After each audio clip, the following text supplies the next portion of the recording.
All right, so you guys are back with more research articles for us to do a deep dive on, and this time it looks like we're tackling antioxidants and fertility. Yeah, it seems like everyone's talking about antioxidants these days, right? But I get a lot of questions about whether they actually live up to the hype, especially when it comes to fertility. It's definitely a hot topic, and there's a lot of information out there, not all of it accurate. Right. And that's why we're here to break it down and separate the fact from the fiction. Exactly. We've got excerpts from 3 articles this time: antioxidant supplementation on male fertility, a systematic review, Frontiers Nutrition and Female Fertility, an interdependent correlation, and oxidative stress and male infertility. The protective role of antioxidants. A lot of ground to cover. Yeah, we've got our work cut out for us, but I think it'll be a fascinating deep dive. Before we jump into specific antioxidants, though, can you give us a crash course on oxidative stress? Like, what is it, and how does it actually affect fertility at the cellular level? Okay, so think of it like this. You've got these molecules in your body called free radicals, or reactive oxygen species, ROS, and they're kind of like little troublemakers bouncing around, causing damage to cells. Okay, so kind of like rust forming on a car. Yeah, that's a good analogy. Now, usually our bodies can handle these free radicals using antioxidants, which neutralize them. So it's like a constant battle between the good guys and the bad guys. Exactly. But when that balance gets thrown off, when you have more free radicals than antioxidants, that's when you get oxidative And stress. that's when the trouble really starts. Right, especially when it comes to fertility. See, those free radicals, they can damage sperm and egg cells? So we're not just talking about minor wear and tear here. This is serious damage that can impact our ability to conceive. Absolutely. Imagine a sperm cell trying to reach an egg. In a high oxidative stress environment, it's like it's swimming with a leaky life vest, a broken rudder, and a sputtering engine. Oh, wow. So its ability to swim, find the egg, and actually fertilize it is all compromised. Exactly. And it can even affect the health of the embryo if fertilization does occur because ROS can damage the cell membrane, the DNA, even the mitochondria, which are like the powerhouses of the cell. Okay, so oxidative stress is definitely bad news. And it's not just a male infertility issue, right? I know the research mentioned it affects both men and women. You're absolutely right. Oxidative stress can impact both male and female fertility, although we do see higher levels of oxidative stress in infertile men. Is there data on that? Studies suggest that somewhere between 30 and 80% of men with fertility issues have elevated ROS levels. Wow, that's a significant number. So that brings us to the question of how antioxidants fit into all of this. We hear a lot about how they're beneficial for overall health, but how do they specifically address this oxidative stress problem? Well, think of antioxidants as the body's defense squad against those rogue free radicals. Like little superheroes swooping in to save the day. Exactly. They come in different forms. Some are produced naturally by our bodies, like our internal antioxidant factory, and others we get through diet or supplements. Okay, so it's like a two-pronged defense system. Internal and external sources working together. Precisely. And each type of antioxidant has its own unique way of neutralizing those free radicals, protecting our cells from damage. So it's like a diverse team, each member with their own special skills. Exactly. Now let's get into the specifics of these antioxidants. Vitamin E is one we hear a lot about. Does the research actually support its use for fertility? Yeah, vitamin E is a popular one. I know it's often touted as being good for skin and hair, but I'm curious about its connection to fertility. Well, there's definitely some promising research, particularly for men. For example, if sperm DNA fragmentation is an issue, vitamin E might help reduce that damage and potentially boost fertilization rates. So protecting those precious blueprints. Exactly. And there's also some evidence that combining it with selenium, another antioxidant, can improve sperm motility. So a dynamic duo working together. It seems so. But while some studies show promise, the research on vitamin E for fertility is still a bit muddy. What do you mean by muddy? Well, imagine all those research studies as different swimmers in a race. Some are sprinting ahead, some are lagging behind, and some are just treading water. We need more swimmers, a bigger race, to get a clear picture of how effective vitamin E truly is for fertility. So more research is needed to really understand the full impact. What about vitamin C? I know it's found in high concentrations in seminal fluid, so does that mean it's playing a protective role for sperm? That's a good observation, and it does suggest a link between vitamin C and sperm health. It might be working together with vitamin E to protect sperm from damage, particularly to their DNA. So like a tag team effort? Exactly. However, when it comes to actually improving sperm count and motility, the research is less conclusive. Okay, so a bit of a mixed bag there. Now, I know we've got a long list of antioxidants to cover, but before we get lost in the details, can you help us organize this information a bit. Are there any specific groups or categories of antioxidants we should be thinking about? That's a great point. We can definitely group these antioxidants based on their primary function or target area. For example, some are specifically important for sperm energy production, while others focus more on DNA protection or reducing inflammation. Okay, that makes sense. So let's tackle these antioxidants strategically focusing on those functional groups. Where should we start? What types of antioxidants are crucial for that all-important sperm energy production? Well, two key players in that arena are CoQ10 and L-carnitine. Okay, those are familiar names. I've definitely seen those on supplement labels. They're popular for a reason. CoQ10 is like the spark plug for those little swimmers, playing a vital role in their energy production. Studies suggest it might improve both sperm count and motility, with some even reporting successful pregnancies after supplementation. That sounds promising. But I'm also hearing a but coming. Of course. Remember, we have to be careful about drawing conclusions based on individual studies, so there's definitely potential with CoQ10. Meta-analyses haven't shown consistent results when it comes to pregnancy and live birth rates. So more research is needed to fully understand its impact on those ultimate outcomes. What about L-carnitine? How does it contribute to sperm energy? L-carnitine is like the fuel delivery system, ensuring that the sperm cells have the energy they need to keep swimming. Research suggests it might be particularly helpful for improving sperm motility, especially when combined with L-acetylcarnitine. So another potential power couple in the world of antioxidants.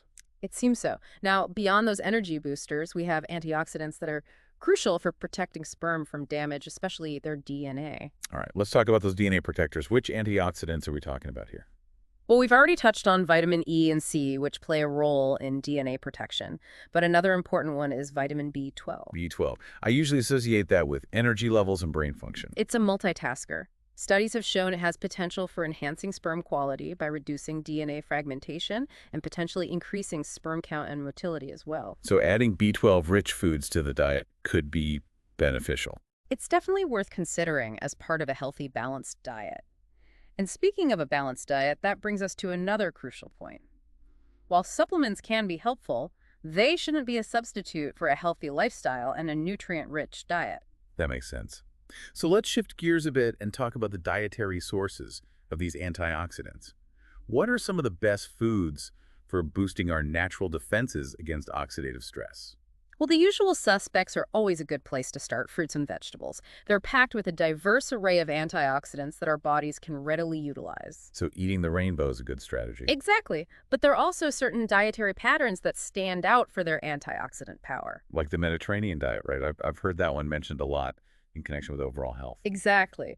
The Mediterranean diet, with its emphasis on fruits, vegetables, olive oil, and fish, is a great example of an eating pattern naturally rich in antioxidants. So incorporating more Mediterranean-style meals into our routine could be a delicious way to boost our antioxidant intake and potentially benefit our fertility. It's certainly a tasty and beneficial strategy, and it's not just about individual nutrients, it's about the overall dietary pattern and its impact on our health. All right, so we've got our internal antioxidant production, our external sources through diet and supplements. And now I'm wondering, are there any other factors that might affect this delicate balance between free radicals and antioxidants? That's a great question, and it brings us to a crucial point that often gets overlooked: environmental pollutants. Okay, so things in our environment can actually impact this internal battle. Absolutely. Exposure to certain environmental toxins like pesticides, heavy metals, and industrial chemicals can increase oxidative stress in the body, making it harder for our natural defenses to keep up. That's concerning. Are there any specific things people can do to minimize their exposure? Choosing organic produce whenever possible can help reduce pesticide exposure. Filtering your drinking water is another simple but effective step. And being mindful of the products we use in our homes. Many cleaning products and personal care items contain potentially harmful chemicals. So reading labels and opting for natural, non-toxic alternatives whenever possible. Exactly. It's all about making informed choices and taking proactive steps to protect our health, and advocating for stricter regulations to limit the use of harmful chemicals in our environment. Absolutely. Now, we've talked a lot about the benefits of antioxidants, but is there such a thing as having too much of a good thing? That's a really important question, and it brings us to the concept of the antioxidant paradox. Okay, I'm intrigued. What is this paradox? While antioxidants are generally beneficial, excessive amounts can actually be detrimental to fertility and other bodily systems. Wait, what? How is that possible? Too many antioxidants can create a state of reductive stress, which is essentially an imbalance caused by an overabundance of antioxidants. Think of it like a seesaw. Yeah. You need both sides to be balanced for it to work properly. So it's all about finding that sweet spot, that balance between free radicals and antioxidant. Precisely. Our bodies thrive on equilibrium, and too much of anything, even something good, can disrupt that balance. That makes a lot of sense. So before we go running out to buy every antioxidant supplement under the sun, what's the key takeaway here? Moderation is key. A balanced diet rich in fruits and vegetables is a great way to get those antioxidants naturally.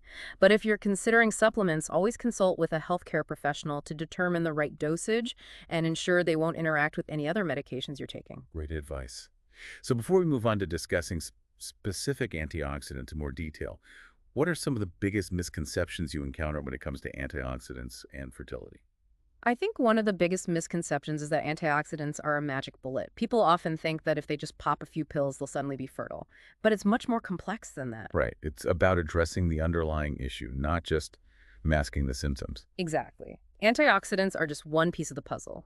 They can play a supporting role, but they need to be part of a holistic approach that includes lifestyle changes, a healthy diet, and sometimes medical interventions as well. So it's not just about what we put in our bodies, but also how we live our lives. Precisely. Factors like stress levels, sleep quality, exercise habits, and exposure to environmental toxins can all impact our fertility, and those are things we have some control over. This is all incredibly interesting, and I'm sure our listeners are already starting to think about potential changes they can make. But before we get ahead of ourselves, let's dive a little deeper into the science behind how oxidative stress actually impacts sperm and egg cells. Can you walk us through the specific mechanisms at play here? Absolutely. One of the key processes affected by oxidative stress is lipid peroxidation. Okay, that sounds complicated. Can you explain it in a way that someone without a science background can understand? Imagine the cell membrane as a delicate wall protecting the cell. Lipid peroxidation is like resting that wall, making it weak and unstable. Okay, so it compromises the integrity of the cell's protection. Exactly, and this can affect both sperm and egg cells, impacting their viability and function. So it's not just about swimming, it's about their overall health and ability to do their job. Precisely. And then there's the damage to DNA. Oxidative stress can cause breaks and mutations in the DNA, which can lead to problems with fertilization, embryo development, and even increase the risk of miscarriages and birth defects. So it's not just about getting pregnant, but also ensuring a healthy pregnancy and a healthy baby. Right. And finally, oxidative stress can damage the mitochondria, those energy factories we talked about earlier. When they're not functioning properly, the cells simply don't have the energy they need to do their job. It's like trying to run a marathon with a dead battery. Exactly. So you can see how oxidative stress, if left unchecked, can have a cascading effect impacting multiple aspects of fertility. This is all starting to make a lot of sense. We've talked about the causes of oxidative stress, the role of antioxidants in combating it, and the specific mechanisms of damage. But now I'm wondering, how do we actually know if we're dealing with oxidative stress? Are there tests available to measure it? That's a great question. And yes, there are tests available to measure oxidative stress levels, particularly in semen. So this could be a valuable tool for diagnosing and monitoring male infertility. Absolutely. By assessing oxidative stress levels, doctors can get a better understanding of the underlying causes of infertility and tailor treatment plans accordingly. And it opens up the possibility of using antioxidants more strategically, right? Exactly. Instead of a blanket approach, antioxidants could be targeted to men who show signs of elevated oxidative stress. That makes a lot of sense. Yeah. Now, this all sounds very scientific and complex, but is there a way to simplify this concept of oxidative stress? I'm wondering if there's an analogy that could help our listener really grasp the delicate balance at play here. I like to think of it like a seesaw. On one side, you have free radicals, those mischievous little molecules causing damage. On the other side, you have antioxidants, the protectors working to keep things in balance. When the seesaw is level, everything is functioning smoothly. Okay, I like that. So when we talk about oxidative stress, it's like the seesaw is tipping in favor of those free radicals. Exactly. And our goal is to bring that seesaw back into balance, either by reducing the free radicals or boosting the antioxidants, or ideally both. So it's not about eliminating free radicals entirely, because they do play some role in normal cellular processes, right? That's right. It's all about finding that sweet spot, that equilibrium where things are functioning optimally. This analogy is really helpful. I think our listener will be able to picture that seesaw in their mind and understand the importance of balance when it comes to oxidative stress and fertility. I hope so. It's such a crucial concept, and I think simplifying it with analogies can make it more accessible and less intimidating. Absolutely. Now, before we wrap up this part of our deep dive, I want to touch on one more important concept, genetic variations. One of the articles mentioned that variations in certain genes can make some individuals more susceptible to oxidative stress than others. Can you explain what this means in practical terms? Our bodies have a natural defense system against oxidative stress, and this system is partly controlled by our genes. Think of it like inheriting a certain level of resilience from our parents. Okay, so some people are born with a stronger defense system than others. Exactly. And variations in those genes can mean some people are naturally better equipped to handle oxidative stress, while others might be more vulnerable to its effects. That's fascinating. So even if two people have similar lifestyles and diets, their genetic makeup could play a role in their fertility outcome. Absolutely. It's a complex interplay of factors, and genetics is definitely part of the equation. This highlights the need for a more personalized approach to fertility treatment, right? Absolutely. What works for one person might not work for another, and genetic predispositions can play a significant role. It's like a puzzle, and we need to find the right pieces for each individual. Precisely. All right, we've covered a lot of ground in this first part of our deep dive. We've explored the concept of oxidative stress, the role of antioxidants, the impact of environmental toxins, and even the influence of genetics. It's a complex topic, but understanding the basics is crucial for making informed decisions about our reproductive health. Welcome back to our deep dive on antioxidants and fertility.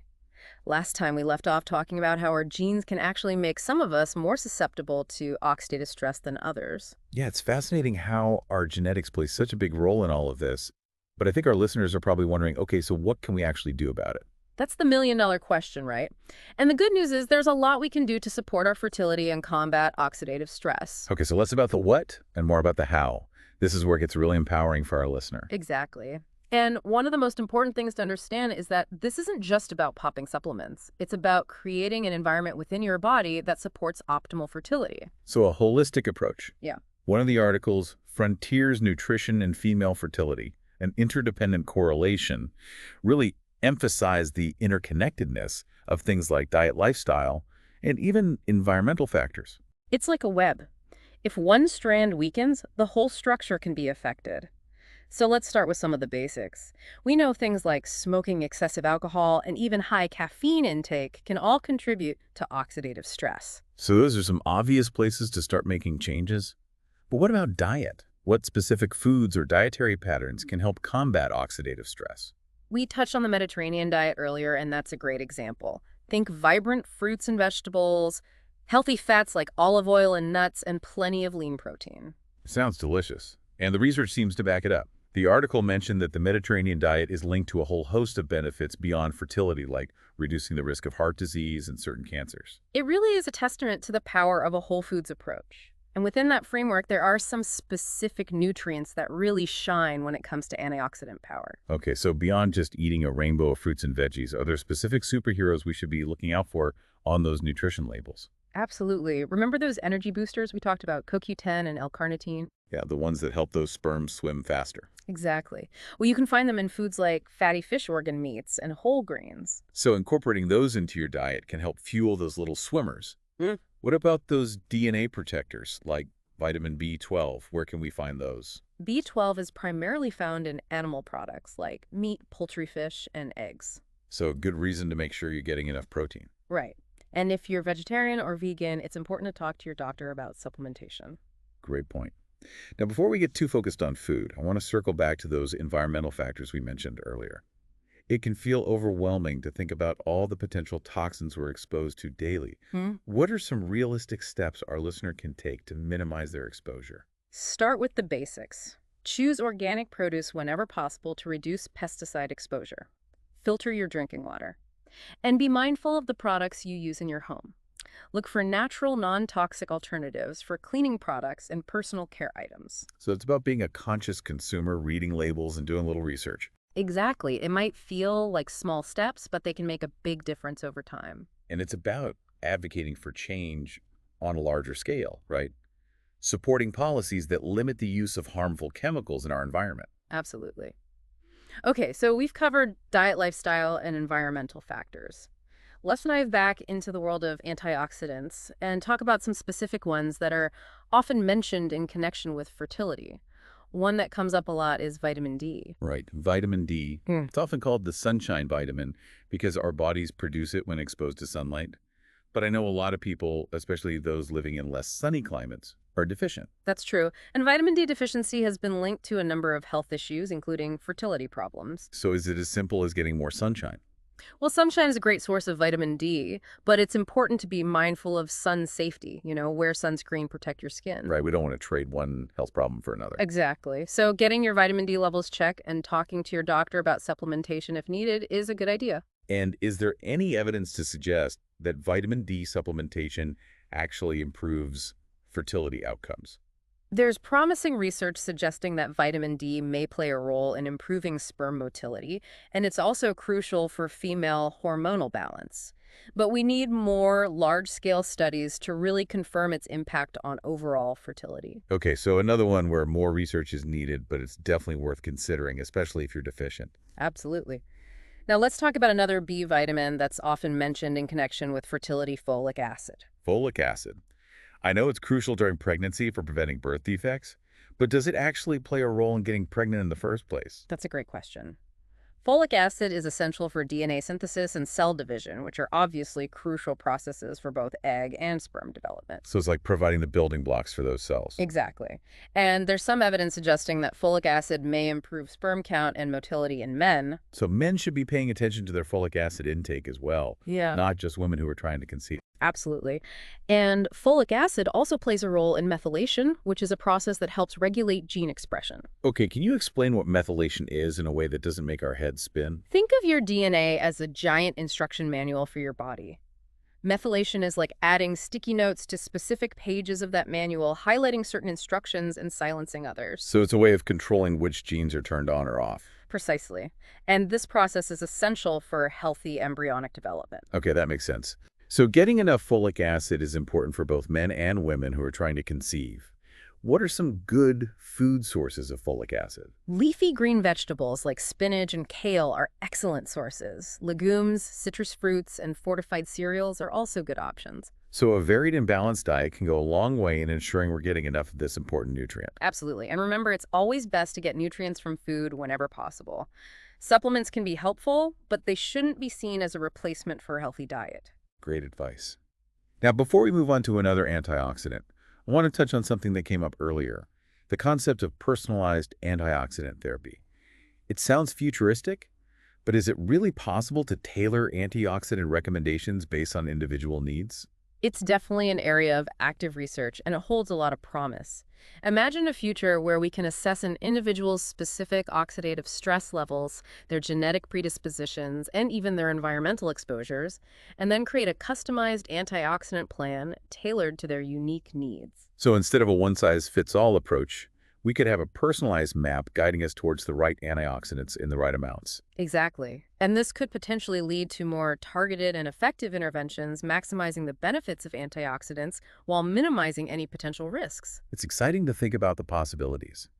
But for now, while we wait for that future to arrive, what's the best approach for someone who wants to start incorporating antioxidants into their fertility journey today? Start with the foundations. A healthy lifestyle, a balanced diet, rich in fruits and vegetables, and minimizing exposure to environmental toxins are crucial first steps. Those are things we have some control over and they can make a big difference. Absolutely.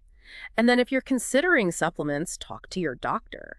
They can help you assess your individual needs, determine if supplements are appropriate for you, and guide you towards safe and effective dosages. So professional guidance is key. It's not about self-medicating with antioxidants. Exactly. And remember, even when taking supplements, they should be seen as complementary to a healthy lifestyle, not a replacement for it. That makes a lot of sense. Now, before we move on to discussing some more specific antioxidants and their potential benefits for fertility, I want to address something that might be on our listeners' mind. We've been talking a lot about the positive role of antioxidants, but are there any potential downsides or risks they should be aware of? That's an important question, and it brings us back to the concept of the antioxidant paradox we discussed earlier. It's a reminder that more isn't always better, even when it comes to something generally considered good for you. Right. That seesaw analogy really drives that point home. Exactly. Too much of certain antioxidants can actually tip the balance in the other direction, creating a state of reductive stress, which can be detrimental to health. So what are some signs that someone might be overdoing it with antioxidants? Well, it's important to note that overt toxicity from antioxidants is rare, especially when obtained through food. But some people might experience digestive upset headaches or fatigue if they take very high doses of certain supplements. So it's about being mindful of dosage and paying attention to how your body feels. Exactly. And another potential downside to consider is the interaction of antioxidants with certain medications. Okay, so this is where professional guidance comes in again. Absolutely. It's crucial to talk to your doctor about any supplements you're taking, especially if you have any underlying health conditions or are taking prescription medications. So antioxidants are not a free pass to ignore other aspects of your health. Exactly. They can be a valuable tool, but they need to be used wisely and as part of a holistic approach. All right, so we've covered a lot of ground in terms of the general principles of antioxidants and fertility.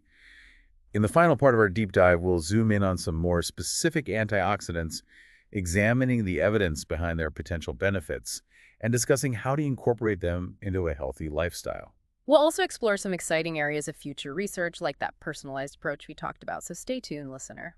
Welcome back to our deep dive. We've talked a lot about the big picture of antioxidants and fertility, but now I want to zoom in on some specific antioxidants that might be especially helpful. Yeah, there are definitely some interesting ones that people are talking about. One that caught my eye in the research was alpha-lipoic acid.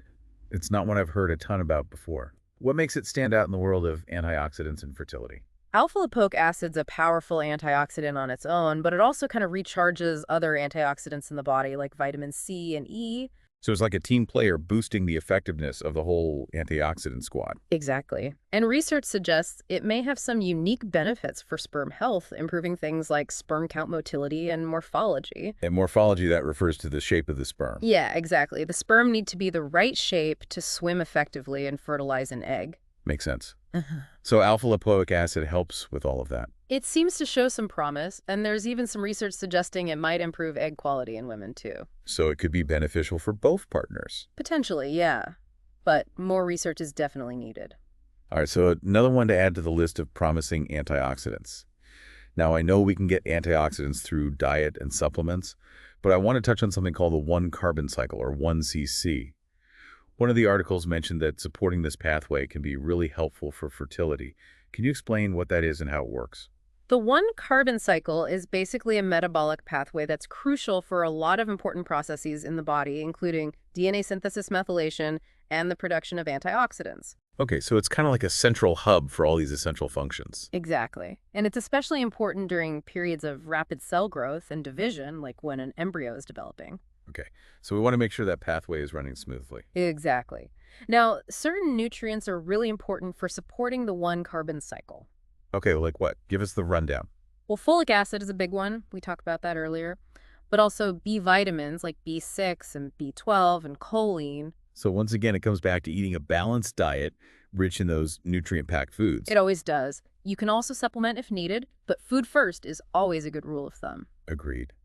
Yeah. Now, before we wrap up, I want to touch on one more thing that came up in the research, endocrine disruptors. Can you explain what those are and why they're relevant to the conversation about fertility? Endocrine disruptors are basically chemicals that can mess with our hormones. They're found in a lot of everyday products, plastics, pesticides, personal care items, you name it. It's kind of scary to think about how much we're exposed to these chemicals on a daily basis. It is, and the problem is they can really throw our hormones out of whack, which can have a big impact on fertility. So it's like they're disrupting the delicate balance of our endocrine system. Exactly, and that can lead to all sorts of issues. Irregular cycles, difficulty conceiving, even an increased risk of certain conditions like endometriosis.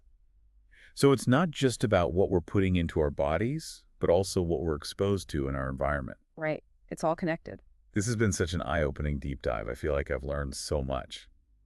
As we wrap up, what are your final thoughts on antioxidants and fertility?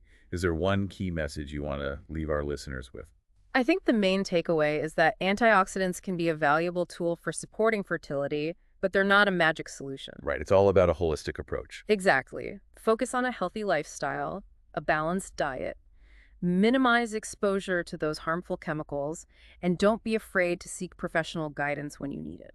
Great advice. Thank you so much for sharing your expertise with us today. My pleasure. And to our listeners, thank you for joining us on this journey into the world of antioxidants and fertility.